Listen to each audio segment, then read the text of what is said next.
Shout out to Black Phoenix for tagging me in this story, and this is going to be another edition of DNU, Dumb Negroes United. And unfortunately, it ends with somebody being deceased in this entire story. But the way that this person that I'm about to talk about carried the story was just dumb all the way around. How the whole thing could have been completely and utterly prevented.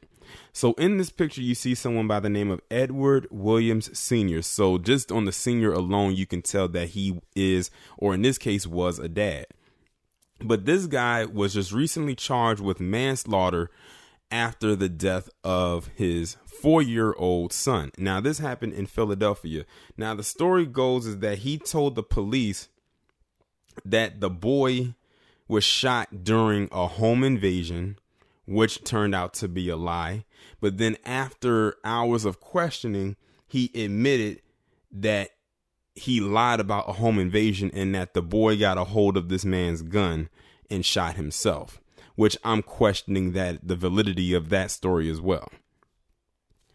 It says a father who claimed his 4-year-old son was fatally shot in a home invasion robbery has been charged with involuntary manslaughter after allegedly admitting that he fabricated the story and that the boy shot himself with a gun in their Philadelphia home. If he would have just said that instead of making up a lie that it was a home invasion, I'm not going to say they would have been lenient on him. He definitely probably would have got some more. He probably definitely would have got the charge. But by him lying the way that he did, it didn't show or paint him in a good light. And here's another thing. If y'all have children and you have a firearm in your house, I'm talking about like little kids, especially toddlers who like to reach and grab for things, especially when they're at that stage where where they're walking and they like to grab things, especially from high places. Please be sure that you have whatever it is, like a firearm, locked up in some kind of a box, stored very high up that they cannot reach. Because in order for this boy to have gotten access to this man's gun, it had to be out in the open and it had to be at a very low level that the child could reach. It says Edward Williams, age 28, was arrested Thursday and charged with involuntary murder, 2 counts of endangering the welfare of a child, corruption of minors, and related offenses. Police went to the home shortly before 1 a.m. Thursday in response to a 911 call. When they arrived, they were met by Williams, who was on the ground floor holding a toddler. Williams told police the 4-year-old was shot upstairs. The 4-year-old was rushed to the hospital where he was pronounced dead. Williams originally told police the boy was shot in a home invasion robbery, but after hours of questioning, he allegedly admitted that he had lied and that while he slept, the boy shot himself. So this guy was sleeping while his toddler was up. He got a hold of his father's gun and shot himself. This is why he's falling into the category for Dumb Negroes United. Not the fact that his son is dead in his care, but it's the fact that he was dumb enough to leave a firearm out in the open that his son could get access to. And see, the thing is, his son being 4 years old, he probably has played with toy guns and thought that gun was a toy. And for kids, they'll pick up anything and think anything is a toy, especially if they have toys around that is a makeshift of something that is real.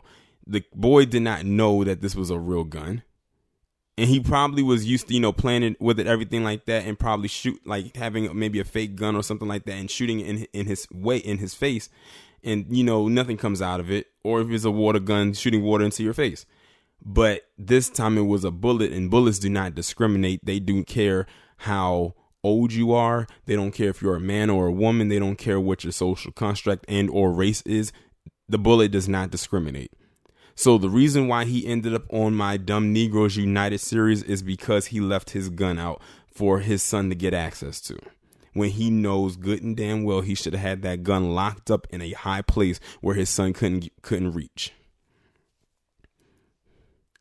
And the fact that he lied and said it was a home invasion to try to get himself out of being held accountable for his son's death. It says there was a fired cartridge casing still inside the firearm, which would indicate someone who didn't have the strongest grip on the weapon, so it would be consistent with a child playing with a firearm. Smith said the boy found a gun in a bedroom closet and shot himself once. And just because it was in a closet doesn't mean it was high up. The gun could have been low down and somewhere near the ground level, and he could have just found it, picked it up, and shot himself. It says William was arraigned Friday morning and is being held on a $2 million bail. It is unclear if he has an attorney. It's an extremely tragic accident. It really is, Smith said, but it's certainly one that could have been prevented. I wholeheartedly agree. So I can't really say I feel anything for this dad. And then on top of that, he was asleep. Why were you sleeping while your 4-year-old was up by himself? I'm just gonna assume that the boy was just with him, and it was only him and the boy in the house, because it didn't say anybody else was there. It was just him and the boy, and they said this was around 1 a.m. My thing is, why was a 4-year-old up at 1 o'clock in the morning that late? They should be asleep. Why are you asleep before the child is?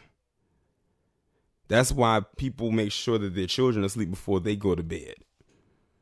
But like they said, this could have been prevented. This could have been avoided. But this really wholeheartedly falls entirely on the dad.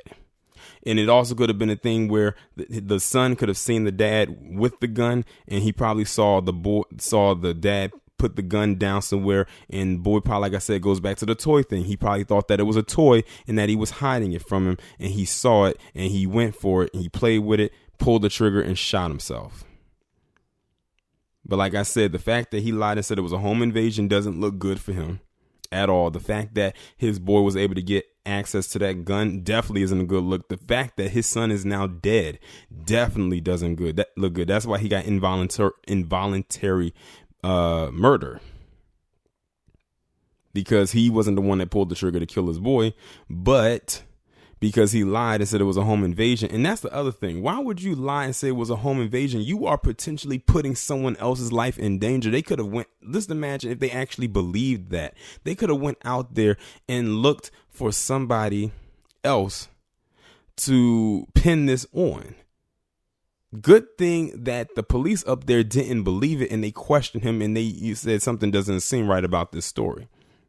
But he set his own self up by saying it was a home invasion instead of just flat out saying, look, my son, he got a hold of the gun, he found it, and he pulled the trigger, and he shot himself. That's all he had to say.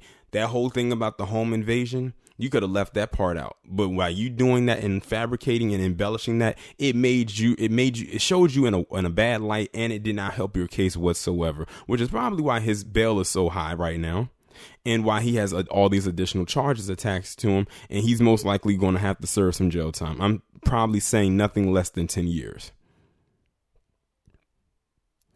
But y'all let me know what y'all think about this down in the comments. Like, share, subscribe. Be sure to follow me on Twitter if you have not done so already, and have your notifications turned on, and I will talk to you in the next one.